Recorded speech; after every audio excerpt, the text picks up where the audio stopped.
Hello students, this is Lohita. Here we are into zoology NEET class.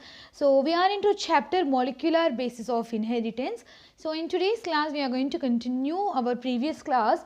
We are actually learning about processing of RNA. We finished to learn about types of RNA. We are now going to learn about the processing of RNA. See, we have already learned few concepts related to RNAs in eukaryotes.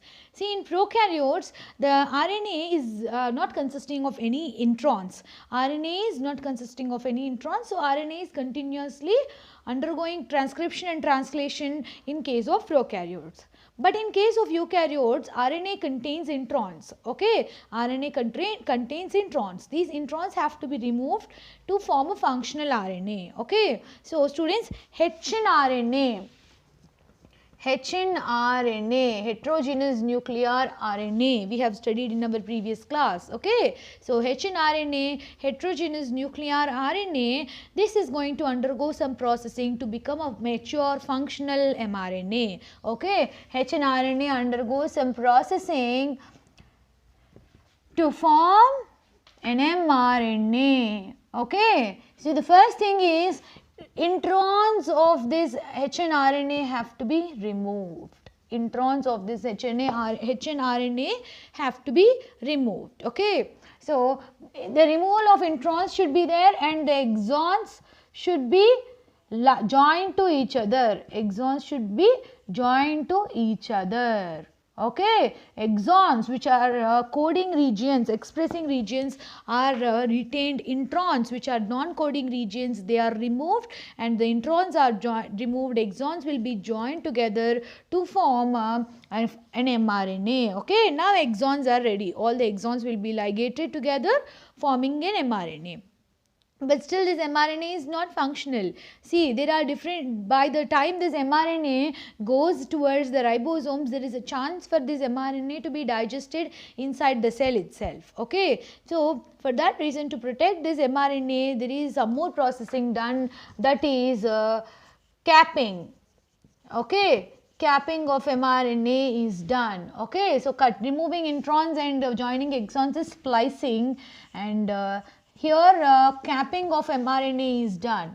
At the 5' end, okay, at the 5' end of the mRNA,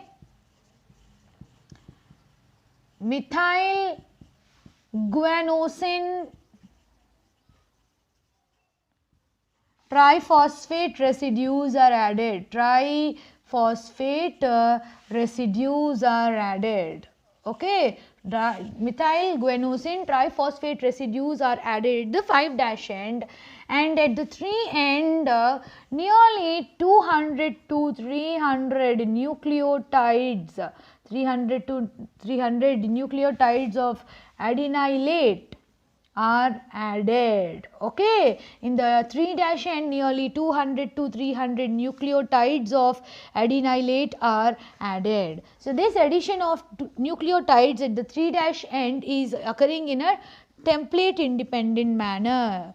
This is occurring in a template independent manner. It is occurring in a template independent manner. That means irrespective of the template, whatever is the template, but addition of these adenylate residues on the 3' end is occurring. 200 to 300 nucleotides are added at the 3' end in an antibody independent manner. Okay, so now after this splicing and capping, the mature mRNA, functional mRNA is ready. Okay, so now after all this splicing and capping, a functional mRNA is formed. A functional mRNA is formed now. Okay. See students, we are learning so much about mRNA because the world revolves around RNA. See, the DNA is present, DNA is the genetic material, but the DNA to be expressed, we need RNA.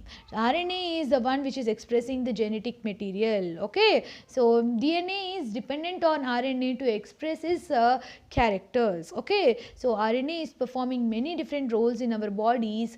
So that is why RNA is a very big world around which the entire concepts related to genetics will be revolving. Okay. So students, this is about complete processing of RNA. Formation of RNA is over now. Translation we finished. Transcription is over. So now we are going to learn about one more concept, that is genetic code. Okay, we are going to now learn about genetic code. Okay students, see students, replication of DNA or transcription of RNA was very simple. Okay, replication of DNA,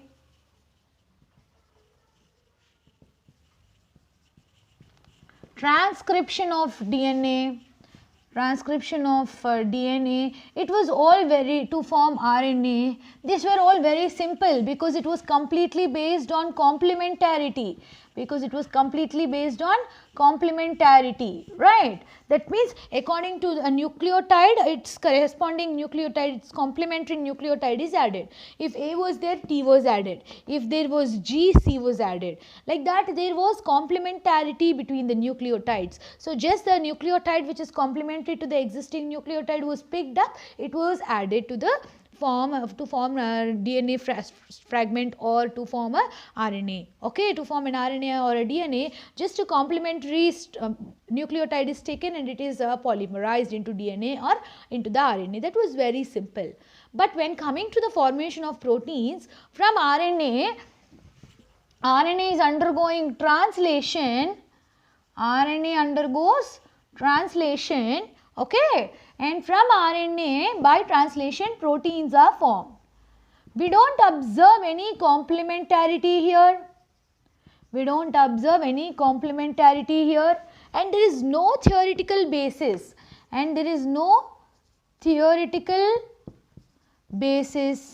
For formation of proteins from for formation of amino acids from RNA. No complementarity is there, no theoretical basis is there for the formation of RNA, for the formation of amino acids from RNA. Okay.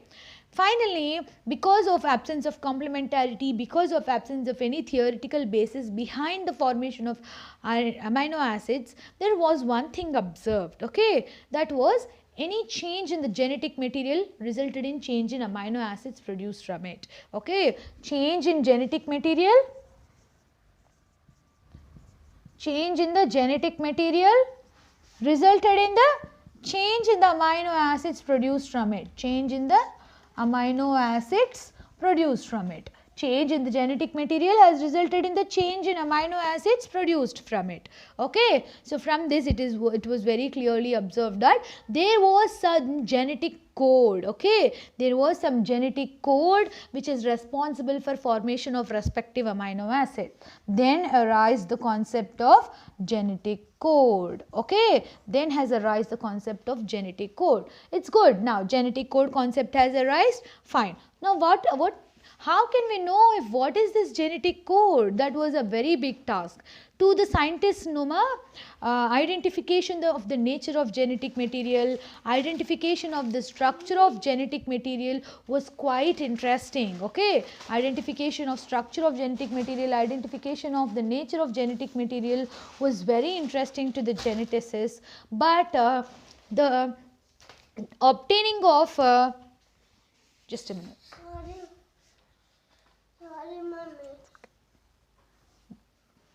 But obtaining the genetic code was a quite big task. Was a very big task for the scientists. It not only required the involvement of geneticists, it required the involvement of the scientists from the different branches of sciences. Like it involved physicists, it involved biochemists, it involved chemists, it involved physicists, it involves the geneticists. In that way, scientists from different fields of sciences were involved in identification of what is this genetic code. Okay, so finally there was a person who is a physicist who's named as George Gamow. Okay, who's named as George Gamow. The physicist named George Gamow, he proposed this idea that, see, because there are 24 different types of nucleotides,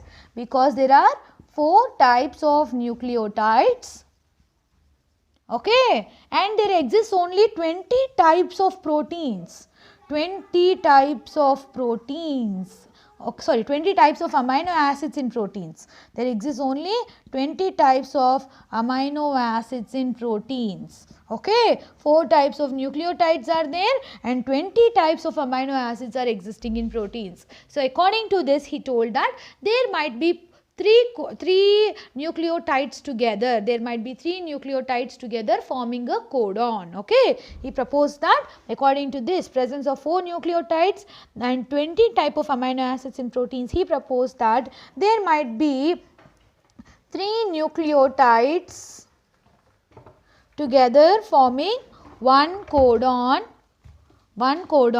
which will be coding for one amino acid. One codon codes for one amino acid. Okay, one codon is made up of 3 nucleotides. In that way, one codon will code for one amino acid. He also gave a formula. 4 is to the power of 4 to the power of 3. Okay, 4 to the power of 3 is 4 into 4 into 4, which is 64. So, 4 nucleotides, if there are 3 nucleotides, then 4 nucleotides, if there are 3 nucleotides in each codon, then there will be 4 into 4 into 4. 64 types of codons can be formed. 64 types of codons can be formed from this. Okay, because 3 nucleotides make up one codon is producing one amino acid.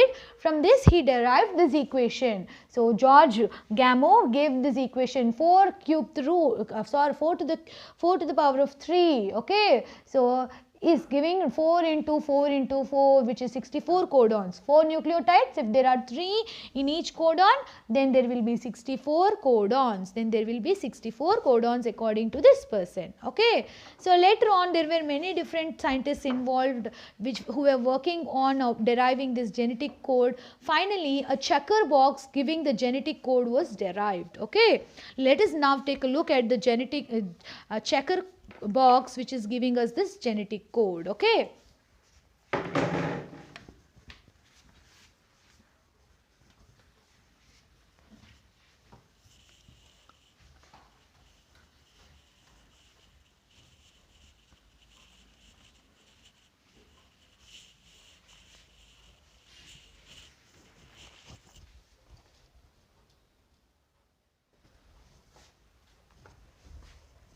so students,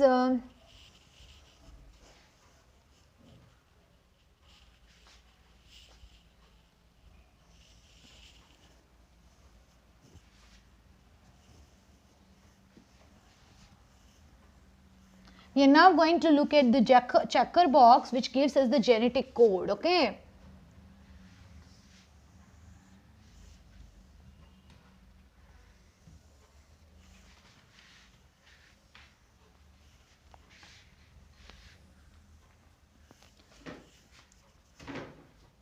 so here on this side we are writing the first codon.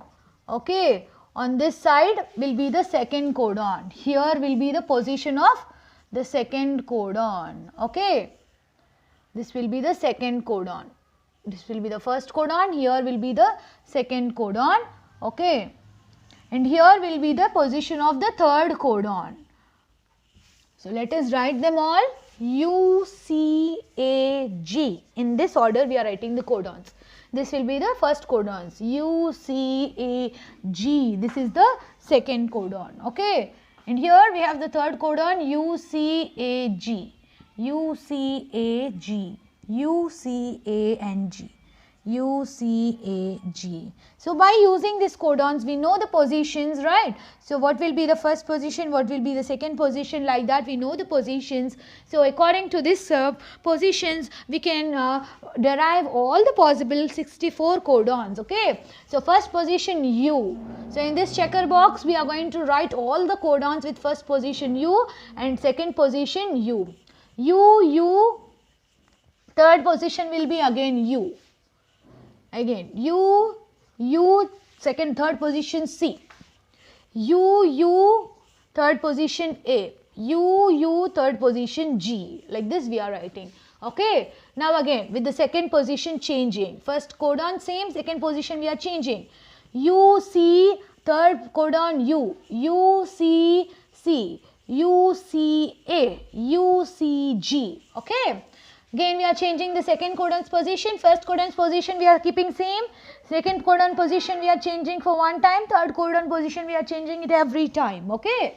U, A, U, U, A, C, U, A, A, U, A, G. Okay. Now again we are changing the second position's codon again. Second codon position we are again changing. U, G, U, U, G, C, U, G, A, U, G, G. Yes, like this we are going to get the codons.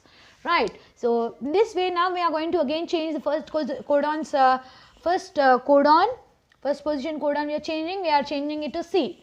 C, second position codon U. Third codon position it can be U, C, A, G. We are putting all of them. U, C, U, C, C, U, A, C, U, G. We are now changing second codon's positions. First is same. C, C, U, C, C, C, C, C, A, C, C, G. Second position and third position codons we are changing again. C, A, U, C, C, A, C, C, A, C, A, G. Okay. Second codon position again changing. C, G, U, C, G, C, C, G, A, C, G, G. Okay.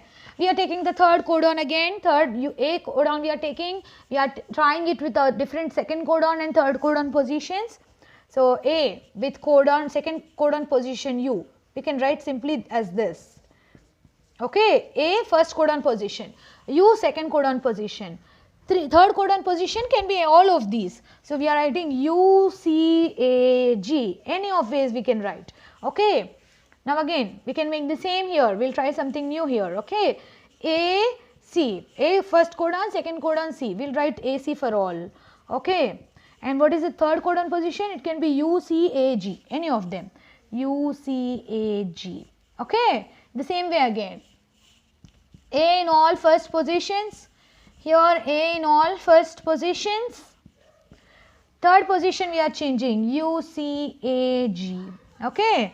Next again first position A again for all. Second position G for all. Here we have second position G, right. Third position any of these U, C, A, G. Okay. Like this we obtain. Now again another codon U, G. First position we are changing again.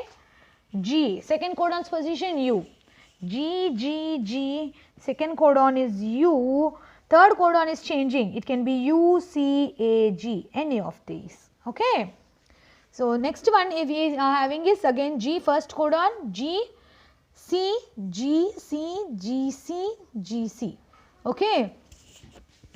Next G for second position A, G, A, G, A, G, A. First third position codon changing U, C, A, G.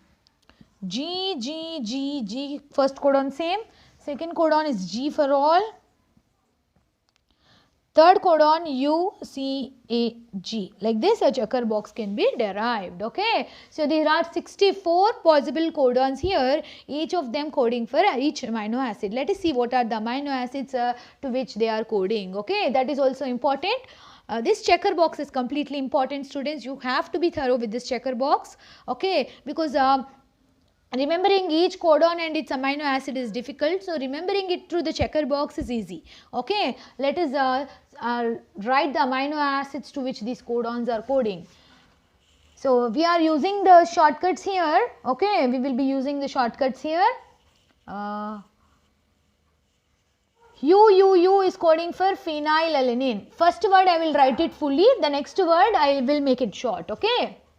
First is phenylalanine. Phenylalanine. Amino acids are indicated by their shortcuts Phe, PHE. Okay. Then leucine. Leucine. I am right. Again this is also leucine. Okay. Then we have Isoleucine. The next AUU, AUC, AUA, these are all coding for isoleucine. Isoleucine. ILE, shortcut ILE. Okay. AUG is coding for methionine. MET, shortcut MET. Okay. GUU, GUC, GUA, GUG, all of them are coding for valine. Okay, VAL, VAL, VAL is the shortcut. Okay. The next one is UCU, UCC, UCA, UCG. All the UCs are coding for serine. Serine, serine, serine. Shortcut it is SCR. Okay. Then we have UC, UCC, UCCA, UCAG. So these are all coding for proline. Proline. PRO, PRO, PRO. Okay. Next we have ACU, ACC, ACA, ACG. These are all coding for threonine. THR, THR, THR. Okay. We forgot this. See, GCUCAG. So all of them are coding for these are all coding for alanine. GCU, GCC, GCA, GCG. These are all coding for alanine. Okay. All of them are coding for alanine. Okay. GCU, GCC, GCA, GCG, these are all coding for alanine. Okay. Next, UAU, UAC, these two are coding for tyrosine. Okay. Shortcut TYR, tyrosine, TYR. UAA, UAG, they are stop codons. They are stop codons. Okay. They are stop codons. UAA, UAG, these are stop codons. CAU, CAC, these two are coding for histidine, amino acid histidine, HIS, shortcut HIS. Okay.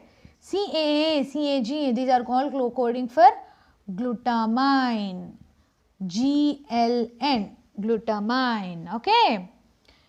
Then AAU, AAC are coding for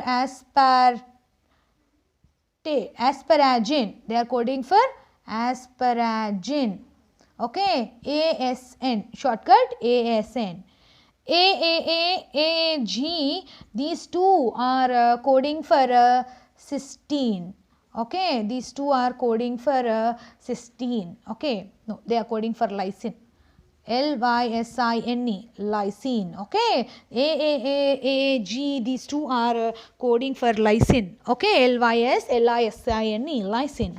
GAU, GAC, these two are coding for glutamic acid. Glutamic acid. GLU, GLU. Okay. No. These two are coding for aspartic acid. I'm sorry. These two are coding for aspartic acid. Okay. ASP. GAA, GAG are coding for glutamic acid. Glutamic acid. GLU. Okay. Next, GUGU, UGC. These two proteins, these two codons are coding for cysteine. Cysteine. Okay. Shortcut CYS. UGA is coding for stop codon. Okay. UUG is coding for tryptophan. UUG is coding for tryptophan. Tryptophan. Okay. So, TRP, tryptophan. Okay. So then CGU, CGC, CGA, CGG, these are all coding for arginine. ARG, ARG, ARG. Okay. AGU, AGC, these are coding for serine again. Here there was serine, right? So the same amino acids are coding for serine. Now AGA, AGG, these are all again coding for arginine. GGU, GGC, GGA, GGG, these are all coding for glycine. GLY, GLY, GLY, glycine. Okay. So in this way, students, this is a checker box which is showing us all the possible codons, all the 20 types of amino acids here. Okay. So we'll just look and learn the names of the amino acids also from this checker box itself. Let us see the amino acids. Phenylalanine, leucine, isoleucine, methionine, valine, serine, proline, threonine, alanine, tyrosine, histidine, glutamine, and asparagine, lysine, aspartic acid, glutamic acid, okay, cysteine, tryptophan, arginine, glycine. These are the different amino acids. Okay, these are the names of amino acids. You can make a list of them and you can just remember the names along with their shortcuts. Phenylalanine, leucine, isoleucine, methionine, valine, serine, proline, threonine, alanine, tyrosine, histidine, glutamine, asparagine, lysine, aspartic acid, glutamic acid, cysteine, tryptophan, arginine, and glycine. These are the different amino acids. Okay. So here we have learnt about the possible codons. How do we obtain the different codons we have learnt? We have learnt the checkered box, all the 64 possible codons we have learnt, all the possible amino acids coded by different codons, and we have also learned here about the different amino acids. 20 different amino acids exist in organisms. So we have learned about all the 20 different types of amino acids as well and their shortcuts. Okay. So now let us learn few more concepts related to genetic code.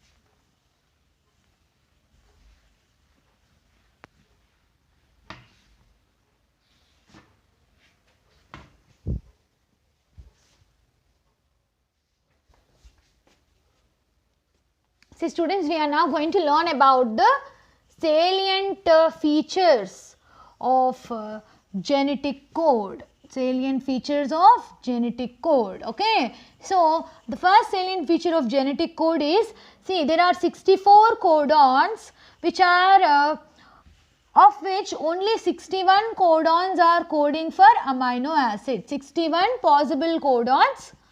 61 possible codons out of 4 nucleotides. We have 64 possible codons, of which only 61 codons are coding for amino acids. Okay. So totally 61 codons are coding for total 20 amino acids. 61 codons are coding for 20 amino acids. Okay. So of these, there are 3 non-coding codons, okay. They are, because they are not coding for any amino acids, they are called as stop codons, okay. They are UAA, UAG, UGA, okay. These are the 3 stop codons. And next students, see, there are 61 codons coding for 20 amino acids, right. That means one amino acid can be coded by many codons. 61 codons coding for only one amino acid, many codons are coding for one amino acid. We have also studied that from the checkered box, right. So here we observe that many codons are coding, many codons are coding for one amino acid. Many codons are coding for one amino acid. So we can say that code is degenerate. Okay, we can say that the code is degenerate. Genetic code is degenerate. Okay, and you know there are no punctuations when reading the code. There are no punctuations when reading the code. When we are reading the code, there will be no punctuations. Okay. And one amino acid is coded by codon AUG. this codon is coding for amino acid methionine. Okay, this is coding for methionine. This amino acid is having another function also. It is having dual role. It is not only coding for amino acid methionine, it is the start codon also. It is the start codon also. Okay, that means with AUG only the mRNA will be starting. The mRNA is going to start with the AUG, then only at that place only the protein synthesis will begin. So, any protein chain will consist of first methionine amino acid only. Any protein chain will consist of first methionine amino acid only. When the UAA, UAG and UGA, because they are not coding for any amino acids, when the translation is reaching this level, the code, there is no codon coded by them, there is no amino acid coded by them. So, these are called stop codons, because when translation reaches at this level, the translation is stopping because they are not coding for any amino acids. Translation will be stopping when the translation is reaching this point. Okay. So, these are the salient features of genetic code. We are saying that 61 codons are there coding for only 20 amino acids. 64, in that 61 are only coding for amino acids, 3 are not coding for any amino acids.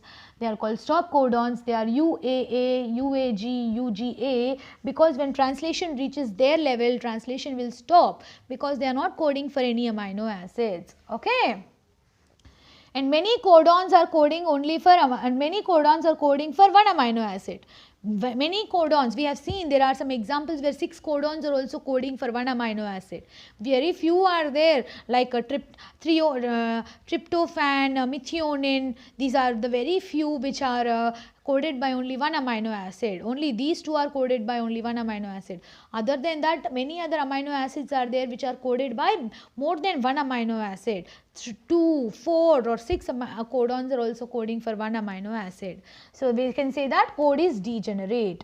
There are no punctuations in the genetic code. Okay, that means genetic code is read continuously without utilizing any punctuations. Okay. And AUG is a codon which is having dual role. AUG is a codon which is having dual role. AUG is coding for methionine and AUG is a start codon as well. Okay, AUG is a start codon as well. It is going to start the translation. Okay, translation is going to start with AUG codon. Okay, so this is about the genetic code. We have to learn one more concept related to genetic code, mutations and genetic code.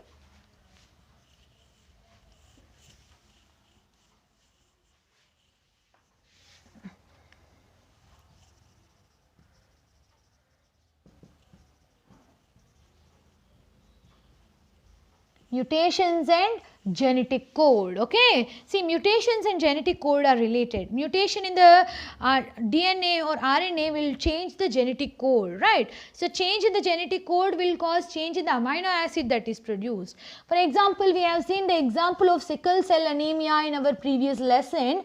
Sickle cell anemia, right? In sickle cell anemia, in the beta globin chain,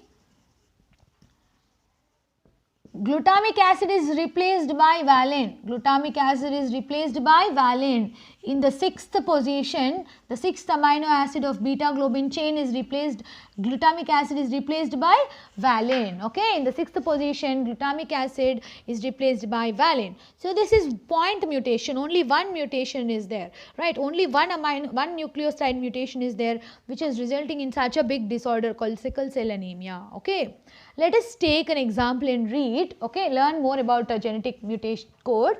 So, for example, let us see, Ram has red cap, okay, Ram has red cap. So, see, here we assume that every 3 words are making up one codon, okay, every 3 words are making up one codon, and here we are trying to insert one codon. Okay, like for example, let us insert codon B here between after S.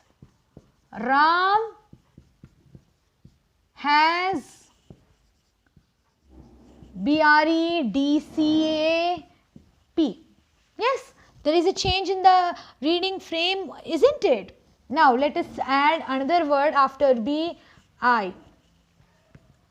Ram, RAM, HAS, BI, sorry, BIR, EDCAP. Yes, now also reading frame has changed. A and P are left over. If I am adding G after I, RAM, HAS, BI, G, RED, CAP, right? So now the reading frame has changed again completely. So here students understand, adding of one or two codons is completely changing the reading frame. Yes, completely changing the reading frame. Some of the nucleotides are left uncoded. They are not able to code anything because single nucleotide cannot code for anything, right? G must be there to code for an amino acid. So now when three new nucleotides are added, a normal codon has been derived consisting of each codon containing 3 nucleotides like this. So here we have we did what? Addition of nucleotides we have done. Okay. Now let us see deletion. Let us see deletion of the same. First we are deleting R. Okay. In the red R we are deleting Ram, has, EDCAP. Yes, reading frame has changed.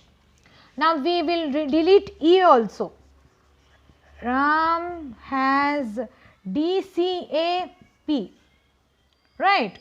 Now we are deleting D also. We are now deleting D also. Ram, has, CAP.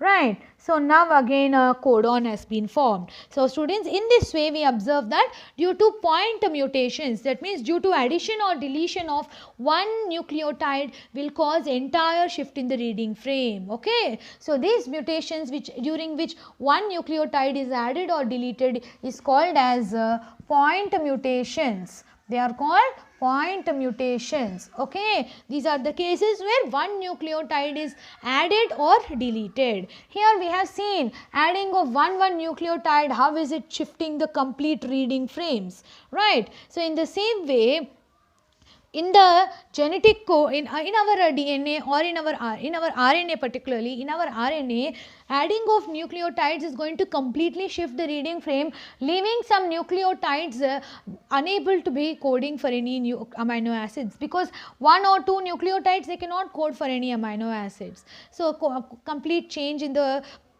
series of amino acids in the polypeptide chain will occur. Okay. So in that way addition is going to cause a shift in the reading frame. In the same way deletion, as we have seen here, deletion is also leaving some of the nucleotides unable to code, and also there is a change in the complete series of nucleotides.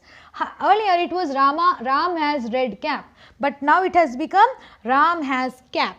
Okay. So in this way complete change in the reading frames is going to occur due to addition or deletion of at least one nucleotide. Okay. One nucleotide adding or getting deleted will cause change in the complete series of nucleotides. Okay. Some complete series of nucleotides, some of them will be left uncoded, resulting in a change in the series of amino acids. Okay. They are called as point mutations. Point mutations will lead to frame shift mutations also. Point mutation will lead to frame shift mutations also. They are called frame shift mutations because they are completely causing shift in the reading frame of amino acids. Because of this, some abnormal amino acids can be coded. Sometimes some required amino acids may be not coded, which will be resulting in the disorders. Okay. So this is about the frame shift mutations. In that way genetic code is very important, and lots of work has been made behind obtaining this genetic code by many different scientists from different fields. Okay.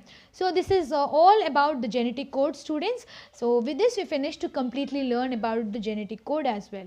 So in today's class we have learnt about how the processing of RNA is done, particularly how hnRNA is becoming mRNA. It is undergoing splicing and capping.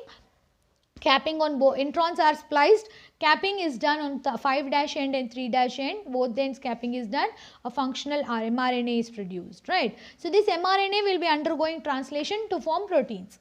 So there are no complementarity between mRNA and amino acids, no theoretical basis that this nucleotides will give rise to this amino acid. There was no theoretical basis.